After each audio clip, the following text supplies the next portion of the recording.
Tak kolik to stálo? Stálo to 27 běloruských rublů. Asi necelý 200. No dobrý je to.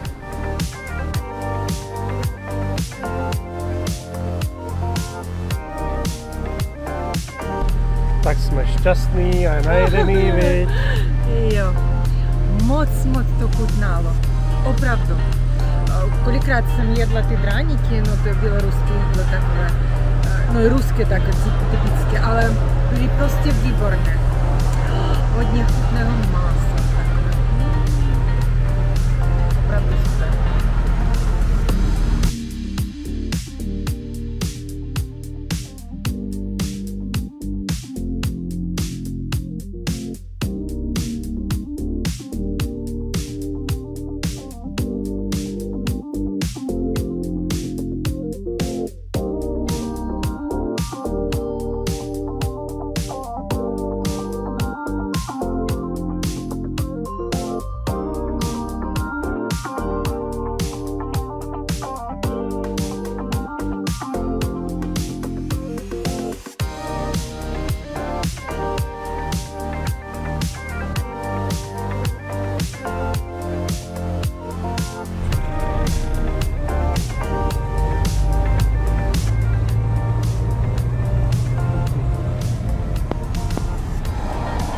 To jsou věci, autobusy divný.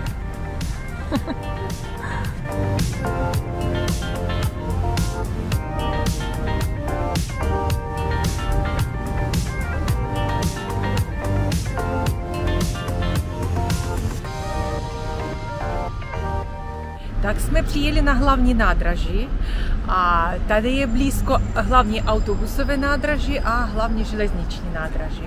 To je prakticky centrum města.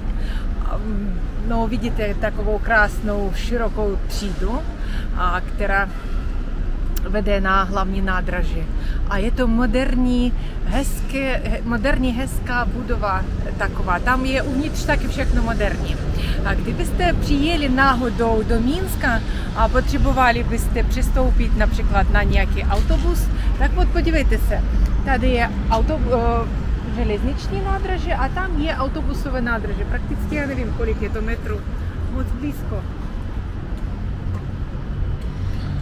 A je to moc pohodlné, protože osobně já jsem několikrát takhle musela přistupovat z jednoho nádraží na druhé a prakticky pěšky jsem prošla.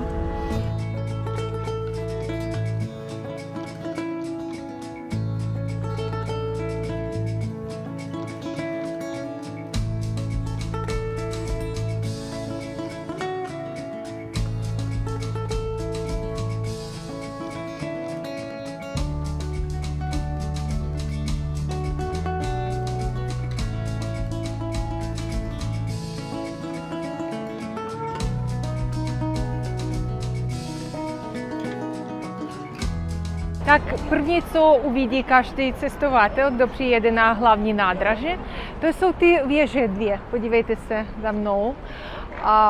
To se jmenuje jako brána Minska. Každá věž má 11 pater a v prvním patře a v přízemí tam jsou nějaké obchody, banky a tak dále. A nahoře jsou obvykle byty. Dřív, když postavili ty věže, tak tam dávali byty od státu lidem, kteří pracovali tady na železničních drahách Běloruska. Na této věži nahoře můžete vidět velké hodiny. Ty hodiny přivezli sem z Německa, to je jako trofej z druhé světové války. Diametr číselníku je 3,5 metru. Minutová ručička má 1,69 cm.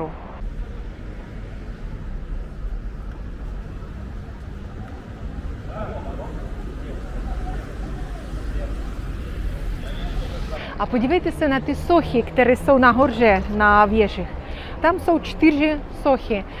Kolchoznice, voják, inženýr a dělník.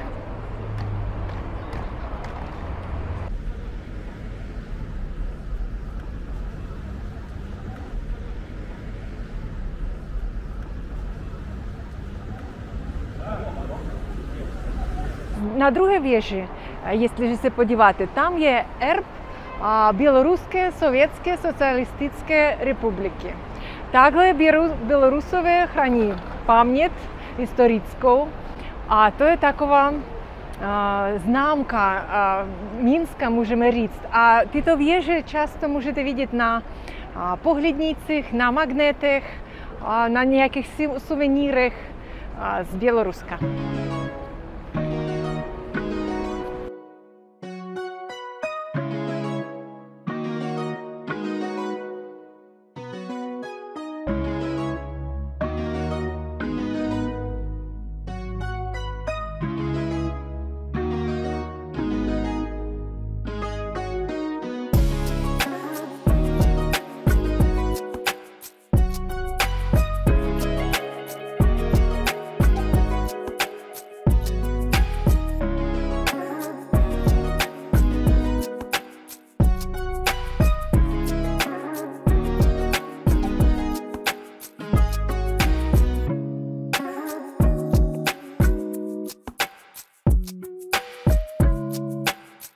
Йдемо на главні намісті Мінська, можемо так říct, to je náměstí Nezávislosti.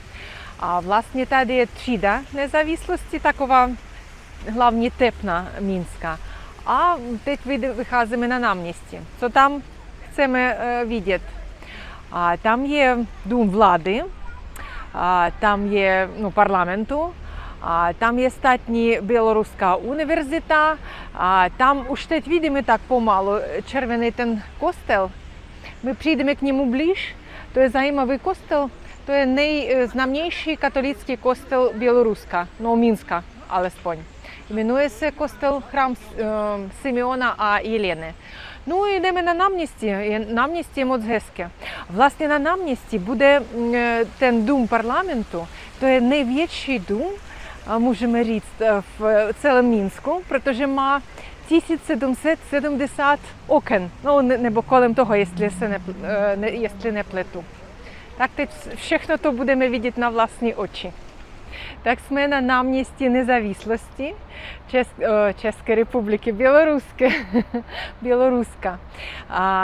Tamhle, no představte si, toto náměstí začali budovat v 30. letech 20. století. A ještě nebyly žádné buldozery, žádné tam, já nevím, taková technika ještě nebyla. Tak to všechno kopali ručně, lopaty a vlastně všechno nařadit, co mohli použít v této době. Jmenovalo se v různé období různě, bylo to někdy i náměstí Lenina samozřejmě, no teď je to náměstí Nezávislosti. A tady je to ten dům, o kterém jsem říkala, parlament Běloruské republiky.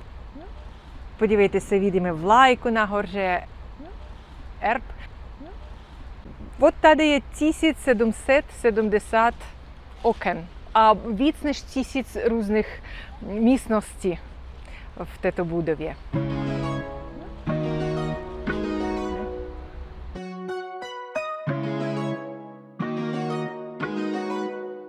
Tak za mnou vidíte kostel, o kterém jsem říkala už, svatého Simona a Jeleny. Jemu trošku víc než 100 let.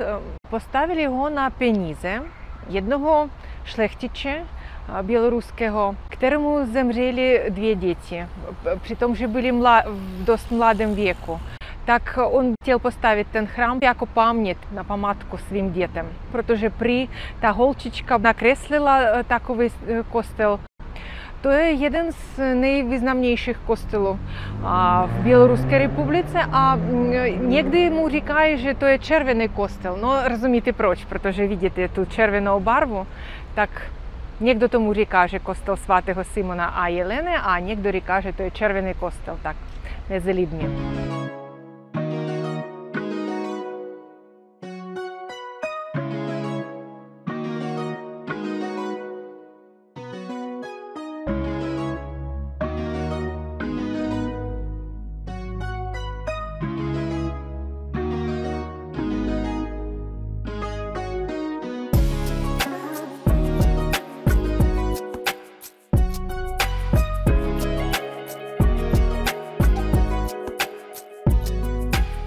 tady je taková dost známá fontána Minska. Podívejte se, kolem celé té fontány stojí kameny a tam na každém kamenu je erb různých běloruských měst. Například za mnou je Vitebsk, to je také dost hezké, populární město Bělorusko. Ale hlavně je, že nahoře na fontáně můžete vidět čapy. Čapy v Bělorusku to je jako symbol rodiny, tradic, své země, svého státu. Proto je tady jako taková hezká fontána ozdobená čapy. A je vůbec hezky. Jo, vlastně jsem chtěla ještě říct, víte, co je za tím sklem? Jardo, víš, co je za tím sklem? Pod tím. Asi tam chovají včely a nechtějí, aby je lidi viděli. Ne, vůbec ne. Tam pod námi je třípátrový podzemní obchodní centrum. Jmenuje se Stolica. No i taky moc populární místo tady v Minsku.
Někde v Minsku tuším.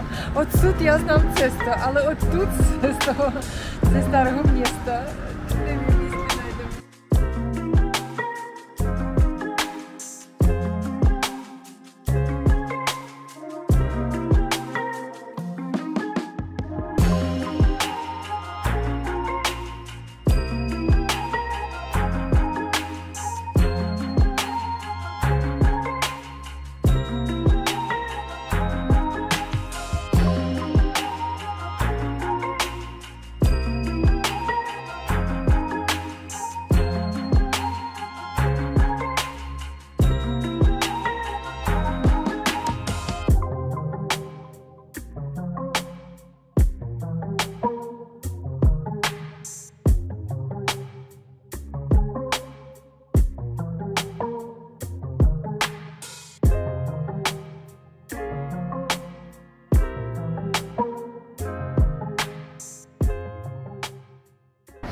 Tak jsme přišli na náměstí, které dlouhou dobu se jmenovalo Centrální náměstí.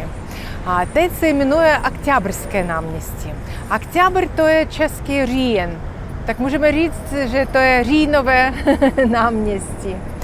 Tady se konají většinou velké koncerty, nějaké akce, státní akce. A tady je několik takových budov. Podívejte se, tato hezká budova za mnou, to je Palác Republiky.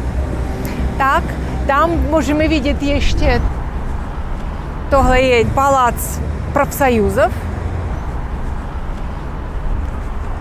A ještě tady je jedno místo, na které teď půjdeme a vám ukážeme. To je taková místní zajímavost. Jdeme, zatím nic neprozradím a pak vám to ukážu. A blížíme se už.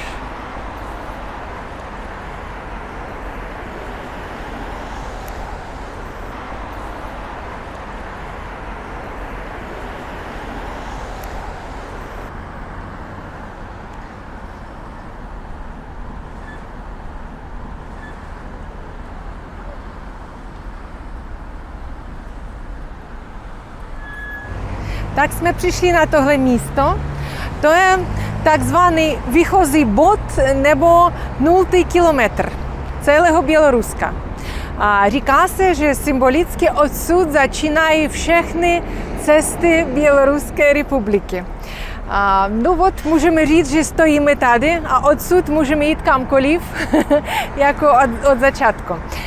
Vlastně odsud do Moskvy je přesně 700 kilometrů prý od tohoto bodu, od tohoto místa.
Můj princ, který mi dá ruku. Musím elegantně vystoupit z kočáru.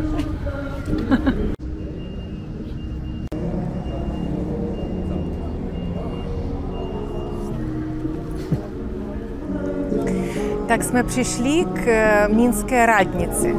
A vlastně první radnice na tomto místě postavili na 17. století ještě. Ale v 18. století přebudovali, tam nevím, kvůli požáru nebo kvůli něčemu jinému. A postupně tuto radnici přestali používat i nakonec ji zbourali. A to, co vidíte teď, to je už moderní kopie, můžeme říct, moderní kopie staré radnice. Ale udělali ji tak přesně, že opravdu každou podrobnost vybudovali, jako by to byla stará ta radnice. Replika, ano. A ještě mám takovou zajímavou otázku k vám. Když tady postavili první radnice v 17. století, tak lidi, obyvatele Minska, k této radnici přicházeli každý den. A víte proč? Pro penízky, ne? Ne, pro penízky, ne. Ani různých, ani kvůli... Nebyl tady nějaký podobný mňoukač, co je tamhle za náma? Ne, další verze. Ne, já nevím, ryby sem vezli. Ne, prostě nahoře této radnice vidíte hodiny. A v tomto období samozřejmě, že každý člověk neměl hodinky, ani samozřejmě hodiny. Tak lidi přicházeli sem každý den, aby věděli, kolik je hodin. No, to určitě, teď je z baštiny. To je zajímavý takový fakt, ano. Tak, a tam ještě můžeme vidět ještě jeden chrám. A to je katolický chrám Panny Marie. Taky funguje. Já nevím, jak tam probíhají služby, ale funkční chrám. A je to dost stará budova, zajímavá taky. A teď jdeme k pravoslavnímu chrámu. Tady vlastně jsme ve starém městě, jmenuje se Vysoký, Верхний город, horní město, můžeme tak říct. No, tam trošku podrobnosti řeknu u toho chrámu.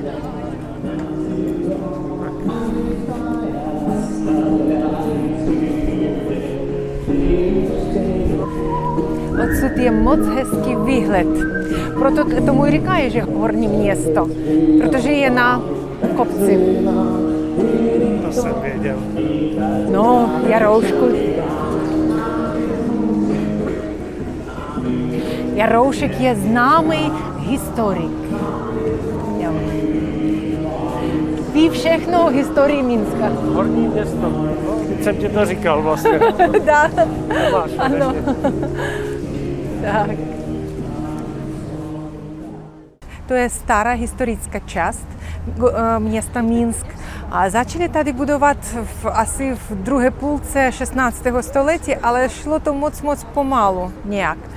No, můžeme říct, že v 17. století už tady začalo být dost hodně kamenných budov nových. Původně tady chtěli udělat staré centrum starého Minska.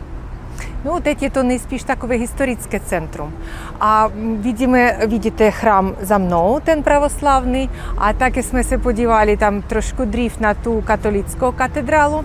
A říkají, nikdo neví, jestli je to pravda nebo ne, ale říkají, že při podzemí jsou podchody, mezi tyhle chrámy jsou spojené mezi sebou. Ale já to přesně nevím, to je taková legenda. Nevím, jestli to je pravda.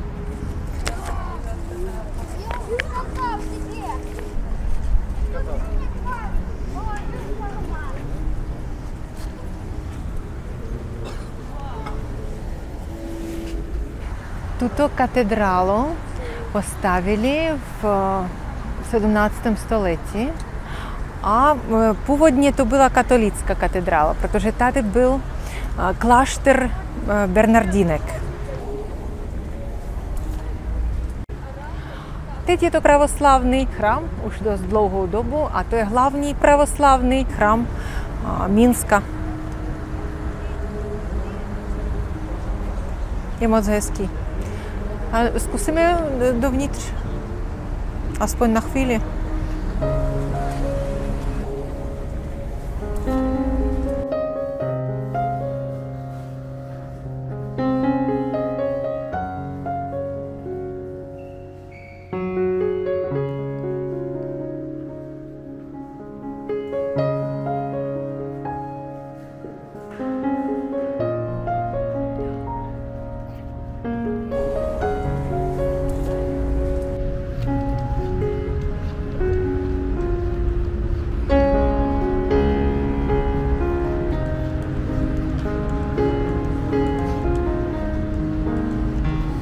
Můžu říct, že Minsk byl moc rozbombardovaný. Během druhé světové války. A samozřejmě to jsou už jenom zbytky takového starého historického města. A vidíte, tady je stará část a hned naproti jsou nové moderní budovy. Minsk jako ten pták Fenix, který povstal z popela. A je moc krásný. Nevím, mám Minsk moc rád.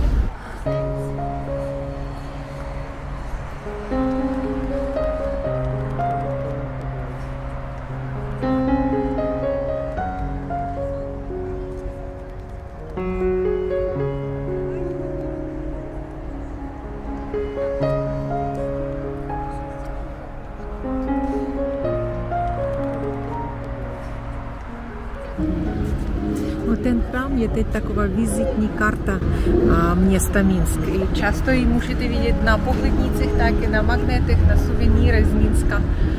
Tak poznáte už, když to budete vidět, tak poznáte to místo a ten chrám.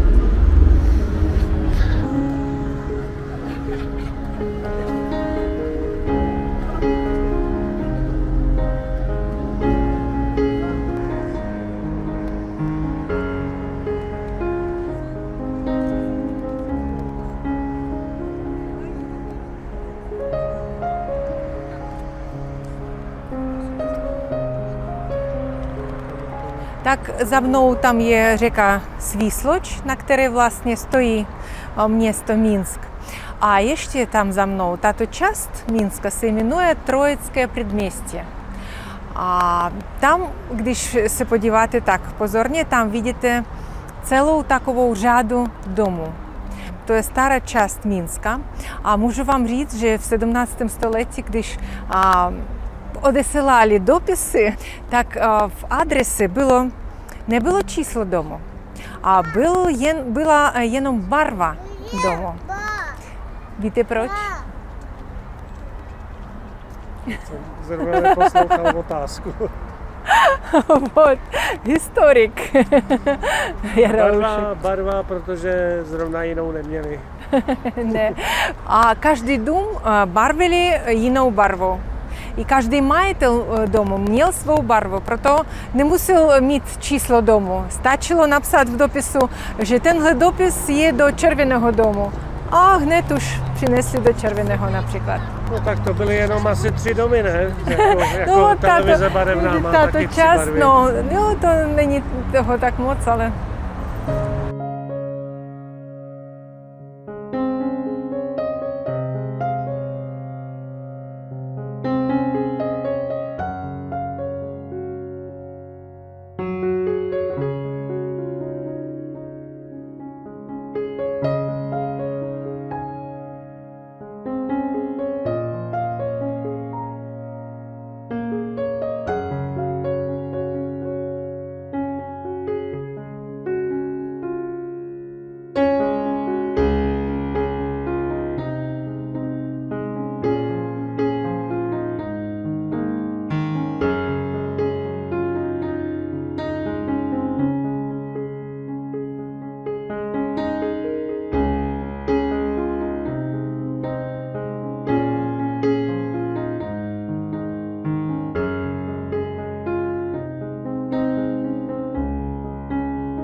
Jaroušek jako vždy má zmrzlinku, má nanuka.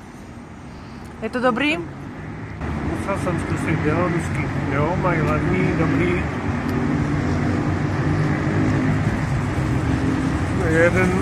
1,40 rubl nějak. Kolik je to? Krát 7,50. O, nevím, tak rychle nesečtu? No do 20 korun to určitě. Víc to nebude. Aha, ale je dobrý, jo? Chutný mě taky. On byl daleko větší teda. Takhle to rozbalili. Takhle už to bylo. Jasně. No, mě taky chutnal. Спасибо. Operátory. Nejenom já. Tak tahle hezká budova za mnou, a to je Národní knihovna. To je velmi populární budova v Minsku a samozřejmě, že pro všechny turisty, no díky svému tomu tvaru, protože ten tvar se jmenuje, to je strašně až prostě pro vyslovování, rombo, kubo, octaeder. Má 26 ploch ve tvaru čtverec nebo trojuhelník a 23 asi patra má. Ve 23. patře tam je výhledka i tam je moc krásný výhled. Stojí, pokud vím, co jsem přečetla na internetu, vstupenka stojí 10 běloruských rublů. A tato knihovna má více než 10 milionů knih, časopisů, novin. Kromě knihovny tam je muzeum, výhledka, jak jsem řekla, nějaké galerie, dokonce je tam fitness, nějaké fitko, sportovní klub a něco takového podobného. Výška této budovy je 73 metrů. No samozřejmě, že ten složitý název obvykle lidi neopakují a říkají tomu tvaru prostě diamant, protože to opravdu vypadá jako diamant, takový tvar. Tam je moc zajímavý systém, jak můžete dostat knihy a jak je můžete vrátit. Tam jsou takové výtahy, stačí zavolat nějak a vám přijede výtah, přiveze takovou krabičku už s vašimi knihami. No, trošku to připomíná jako na letiště. Když tam dáváte svoje kufry, tak ten systém je něco podobného.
Tak to je náš hotel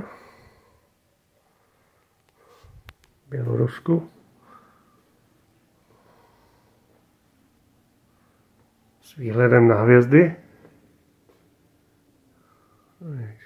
Dneska asi ne.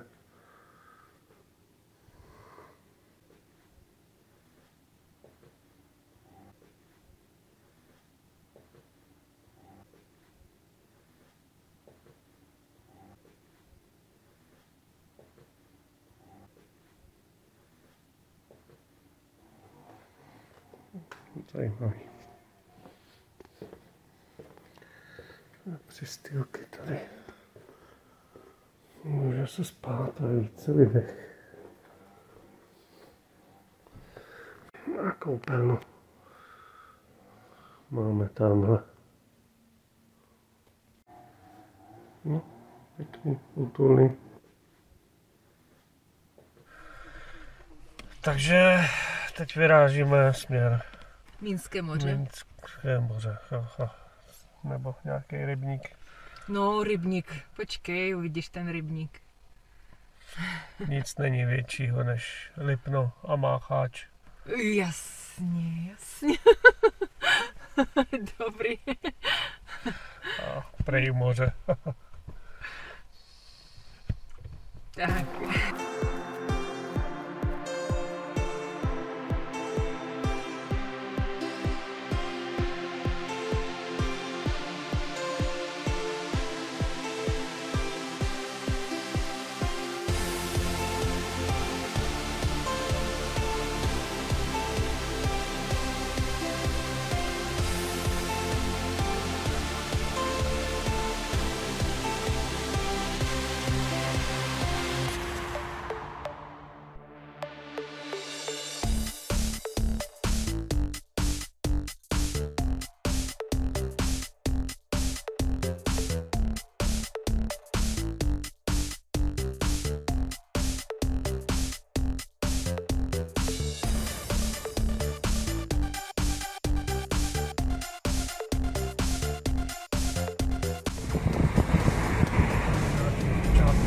Čáp, já jsem říkala včera, jo, že čáp je symbol Běloruska. Čápy, ne? Vlašťovky. Radskové, ne? My jsme dva zoologové. Racek. Jo. Čajka, ruský čajka. Čajka, nebo dáme lajka. Racek. Lajka nám s tebou možná dají naši diváci. A budeme šťastní z toho. Ale takhle se jezdí přes retardéry. Hop hop a je to. Hop, hop. Hop hop hop.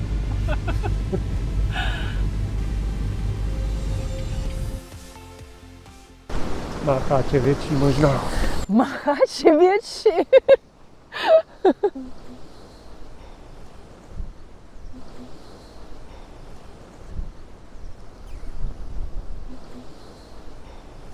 A tady všude po celém pobřeží jsou hotely, pláže.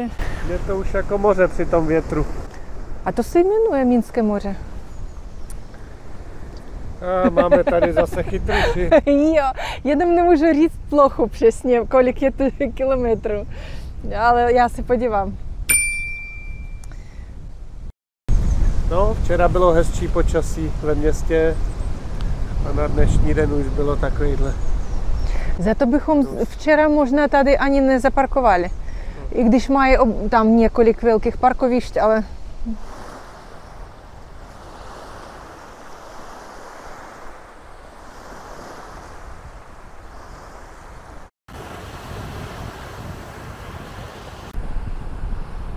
Tak jsme u Minského moře.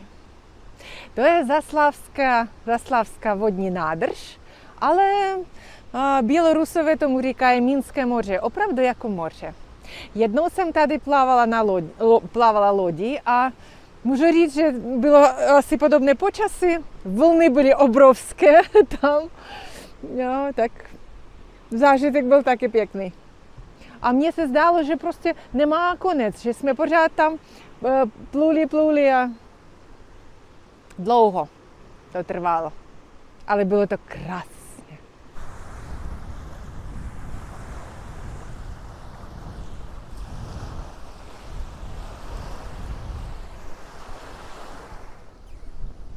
Tady je restaurace. Podívej se, na převlékání je všechno, záchody, lehátka, no všechno je civilizovaný takový písečk, takový příjemný. A je to dobré, že dnes je mokro, tak aspoň nemáme plné boty toho písku. No.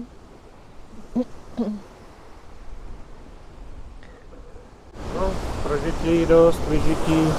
A tak když je to pláž číslo 5, no, tak tady budou další ještě pláže, ne?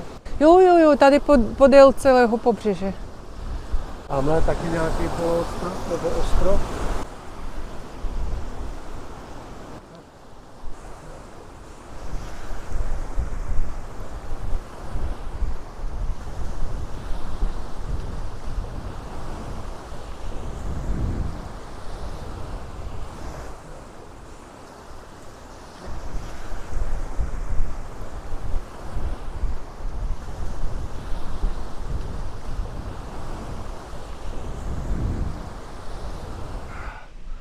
No, tak jsme na pláži v Minsku a co je tady za mnou?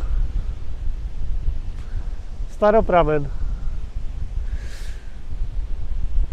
Jaký máme věhlas v Bělorusku? Popularitu. Zalavsko. Zaslavsko je asi. Tam je asi leží. Někdo položil nějaký krutý lidi. A tady mají otevřeno moroženo, jako kdyby věděli, že já přijedu a budu mít chuť. Tak jsme asi dneska jediný zákazníci možná. Первый, вот. Нatoč nás obě. Мы будем это показывать в Чехии на чешском языке. Так что можете передать привет Чехии. Всем привет и хорошего! Приезжайте к нам в Беларусь. Да, замечательно, нам очень нравится у вас. Отлично. У нас все очень хорошо, все дружелюбные. Да. Вот мы это и пытаемся всем показать. И у нас все хорошо. У нас Всё на хорошо. самом деле намного больше стало туристов, чем раньше. Да? Да. Беларусь стала больше популярна. Обычно Да, такая Беларусь, да. но сейчас намного больше туристов стало. Очень люди нам здесь нравятся. Вот вообще как-то мы второй день здесь, прям с удовольствием согрели. Отлично, заходите.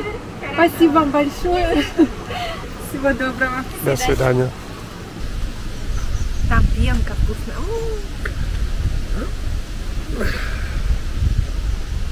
Это добрый. Вкусненько. На.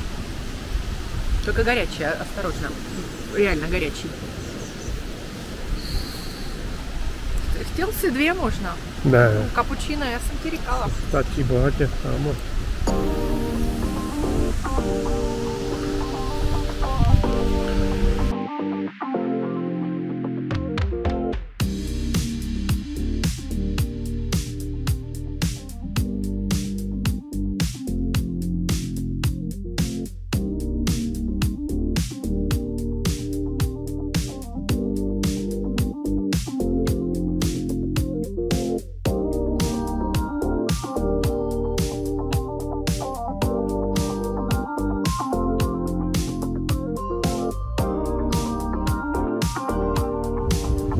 Skinu. No, tak jedeme zase. Ještě máme něco v plánu dneska. Aha.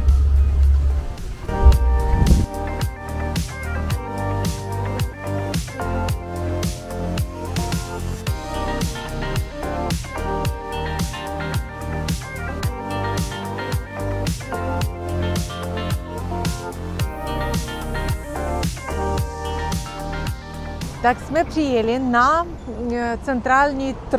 центральной тržnice města Minsk. Jmenuje se Kamarovský rynek. A proč jsme sem přijeli? Nejenom protože chceme koupit nějaké potraviny, ale nejspíš protože to je такое историческое место, то je prakticky gastronomické muzeum tady pod střechou. Otevřeli tuto budovu v roce 1979 a plochu má asi 5 hektarů a to je velmi, velmi populární místo i pro turisty taky. Navíc tady můžete koupit i běloruské potraviny, i ovoce, zeleninu a suvenýry, všechno. Tak my jdeme podívat se na ceny, podívat se na ty potraviny a jiné zboží od běloruských výrobců. A samozřejmě takové místo musíme prostě navštívit. Jestli někdy přijedete do Minska, tak musíte vědět, že tady je takové zajímavé centrum, takové, jak jsem řekla, gastronomické muzeum. A co chtěla jsem ještě dodat, že dříve na tomto místě byla zvířátka, bylo jako zoo takové. Ale potom od roku 1979 už tady je ta tržnice. Tak jdeme dovnitř a budeme se dívat, co je tam chutného.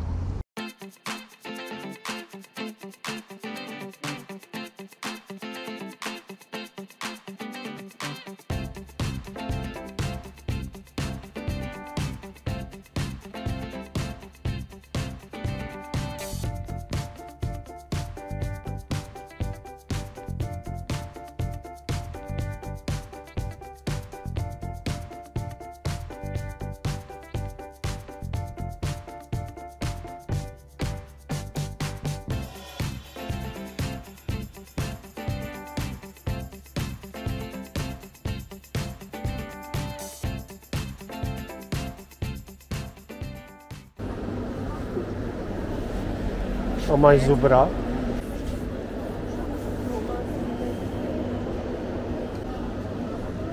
Jo.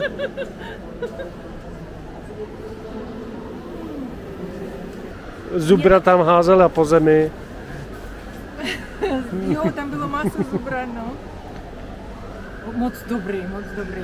No a na trhu se vždycky ochutnává, nám nabízí, to v pořádku.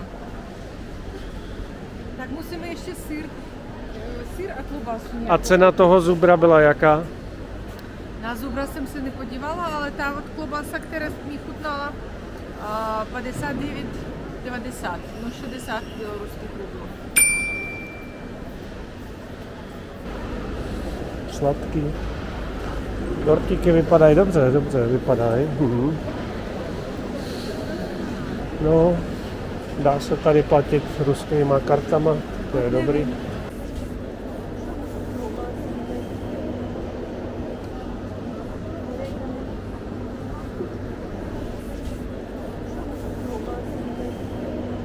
Náš nákup, co jsme koupili, já budu vytahovat. No za prvé jsem koupila máslo, potom mi tam doporučila jedna žena o 82,5%. Já se snažím v poslední době nějak takové kupovat. Koupili jsme 2 různé značky. Tahle stála kolik? 4,60 běloruských rublů, také 82,5%. No a ještě samozřejmě jsme koupili tu klobásu, kterou jsme tam ochutnávali. Ta dvojita mi tam moc chutnala. Některé byly ze zubru a z hovězího. Co stálo tohle ten salám? 23 s něčím rublů, 24 skoro běloruských rublů. A tohle je z krutího masa. A víc nic. To je z hovězího a z krutího a maslo. No. Tak jsme nebyli zbytečně na trhu, koupili jsme chutné různé věci. A vidíš, je to důležité ochutnávat. Вот já jsem to ochutnala mě a pak jsem koupila už. Dobře, děláš to dobře. A ještě jsem chtěla říct, že ta tržnice, kde jsme byli, to není celý ten trh.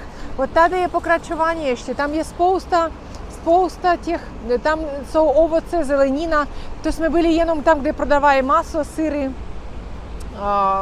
pečivo. Jo, v jedné hale. To je jenom část toho trhu. A ještě to pokračuje tam dlouhé takové řády celé obchodu. Prostě jsme nepotřebovali dneska zeleninu a jenom takové jako...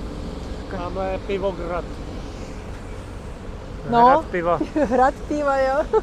Tak, to je takový pomník, socha taková, která stojí před vchodem, před hlavním vchodem na tu tržnici.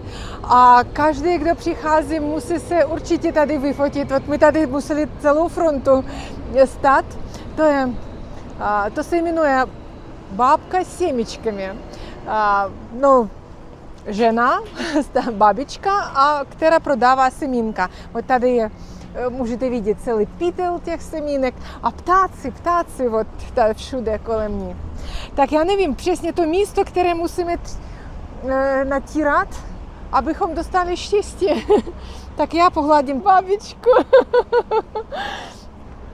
To je taky místní pamětihodnost. Památka.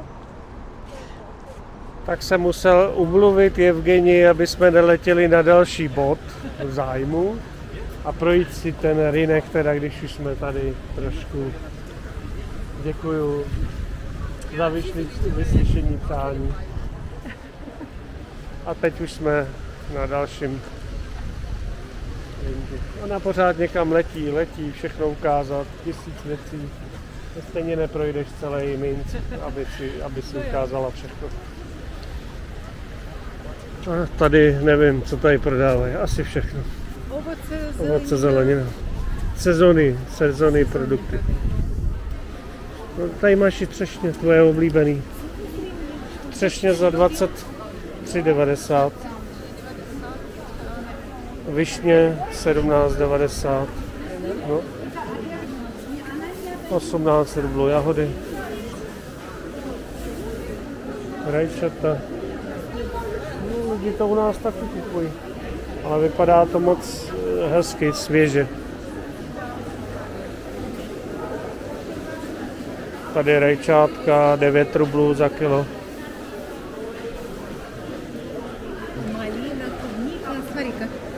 No, jo, ty jsou pěkný, velký, 27 rublů. To jsou pořádný.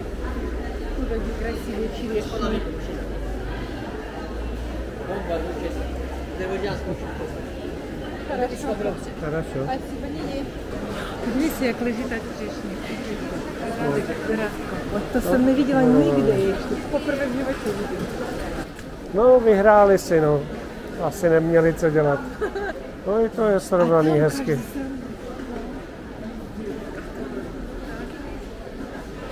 Jo, tak to je celá hala.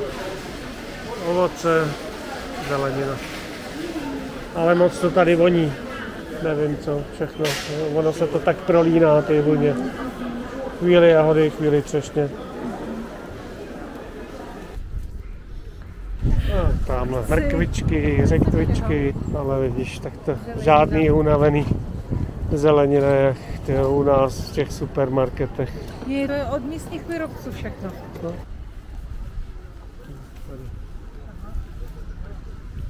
Všechno farmářství tady. Kartošky u nás jest. Tak to je na celodenní výlet sem přijet s rodinou, pořádnou nějakou káru vzít sebou, nakoupit.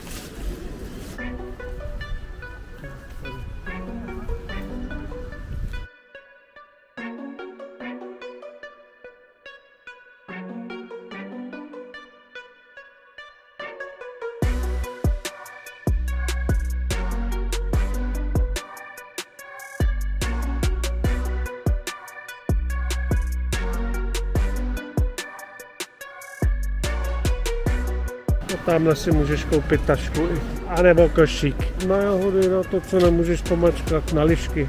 Kvas, taky kvas prodávají s úsměvem.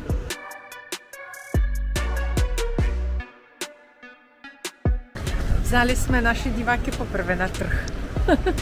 Obvykle jsme ukazovali pamětihodnosti, ale tady říkám, že to je jako gastronomické muzeum.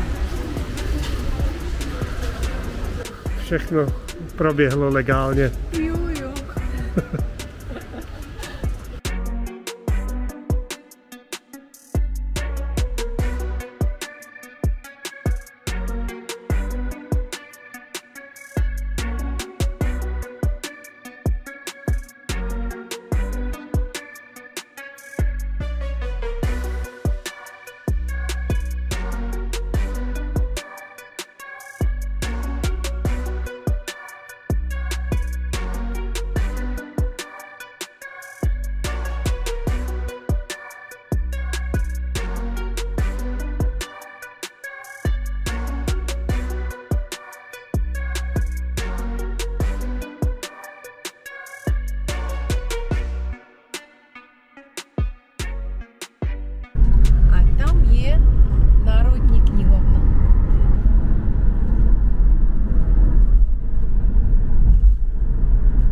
Там nahoře ve 23. patře je vyhlídka. No ale tam už jsme dneska nestihli. A ten pomník, tamhle je vidět pomník, to je František Skorina. To je první tiskař, který vytiskl první knihy v Bělorusku.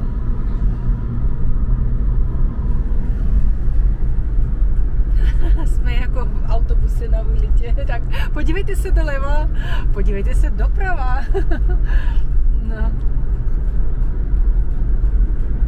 To je takový pohled na Minsk z auta. Ve městě vidíš takový krásný park. No a dál zase paneláky. Hřiště tam nějaké.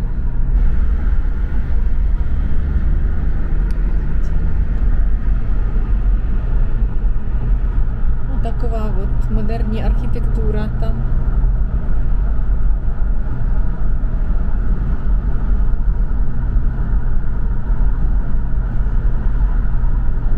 Krásné, moderní město. Na začátku Minsku, teďka od toho moře. Tady samej nový panelák. Já tady nevidím jediný starý panelák. Prostě nový domy. A hlavně, že celá infrastruktura, podívej se, kolik je obchodních center, parkovišť, všechno je od... Nový, všechno nový. Neviděl jsem tady snad starý dům. Ještě ne. Já jsem chtěla ukázat, že tady žijou lidi v paneláku a tady je pláž. Lávičky, tam je vidět krásně všechno. No, a možná špička mýho nosu. No, a můžeš tak klidně 100 metrů se projít a už seš na pláži. Pořádek všude, čisto, uklízené, hezky. No prostě jsem nadšená. Krásně. To jsou naše takové pocity. Hned ale první. Zase nový domy. My jedeme, pořád natáčíme a pořád já nevidím za tím starý dům. No, trošku mi to připomíná Moskvu, když jedeš. Všude ostříhaná tráva, i tady v těch rozlehlých parcích. Ale co se týče těchto domů, kam dohlídneš nový dům? Prostě tady nevidíš mezi tím vložený starý dům. To je nová část nějaká. No i v centru v starém jsme byli včera, tak je všechno opravené.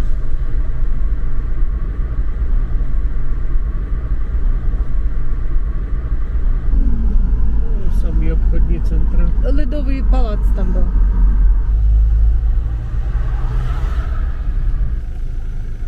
No ceny všude podobný, stejný. Ať přijedeš na pláž, nebo ať někde ve městě, nebo někde za městem. Všude jsou ceny podobný.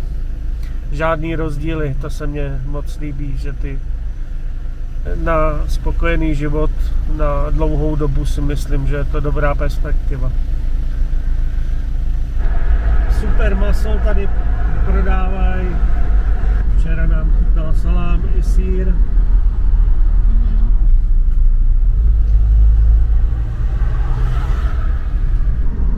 To je parkovací dům. Část, kde by ani nepotřebovali ten parkovací dům. Tady všude je parkovacích míst dost. Tak to postaví, jo, ještě do budoucna. No, že to k těm panelákům prostě postaví jeden celý parkovací dům, aby se lidi nemuseli starat. Pracuje se ve dne, v noci prostě. No, včera jsme byli v noci ve městě a stavba pokračovala, víš? Jo, celý to bylo osvětlený, i když asi i tam, kde nepracovali, tak prostě celý ten hrubá stavba paneláku byla osvětlena a ty jeřáby tam stály dva a oba dva byly osvětlený modrejma neonama. To bylo i takový esteticky hezký to bylo.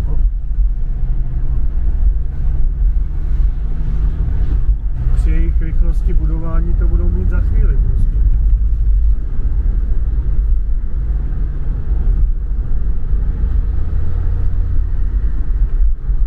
No, staví se tady samozřejmě. Ale není to tak znát na té dopravě prostě. Tady jsem ještě snad neviděl kolonu, že by stála. Normální všední den, je úterý a my jedeme v centru města.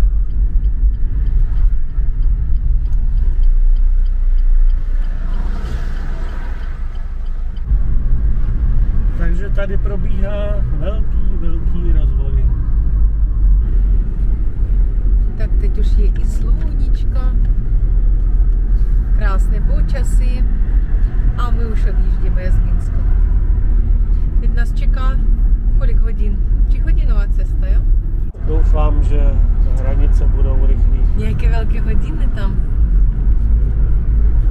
Krásné. A doví možná i dobře. Tak, od je vidět, v kolik odjíždíme. 16:20. 16:20. Co bych závěrem řekl o Minsku? No, bylo nám tady krásně. Je to hezké město, kamkoliv jsme se podívali, bylo čisto. No, myslím, že bychom si oba dokázali představit žít v Minsku natrvalo. I když já velkoměsta moc nevyhledávám, ale tady je tak nějak klid. No, žádný kolony na silnicích, všechno je opravené, je tu levný život, co se mi moc líbí, takže tu prodávají zdraví potraviny. No, všechno si pěstují v Bělorusku. Co se týče ubytování, tak to jsme měli štěstí. Moc hezký a levný kousek za městem. Já jsem byl celkem spokojený. Jak s městem, tak s ubytováním, se vším. Pokud se vám video líbilo, dejte nám palec nahoru nebo like. Dejte si odběr, jestli nechcete, aby vám unikly další videa, a napište do komentářů, co se vám líbilo nebo nelíbilo. Ale prosím slušně, děkujeme a mějte se hezky. Ahoj.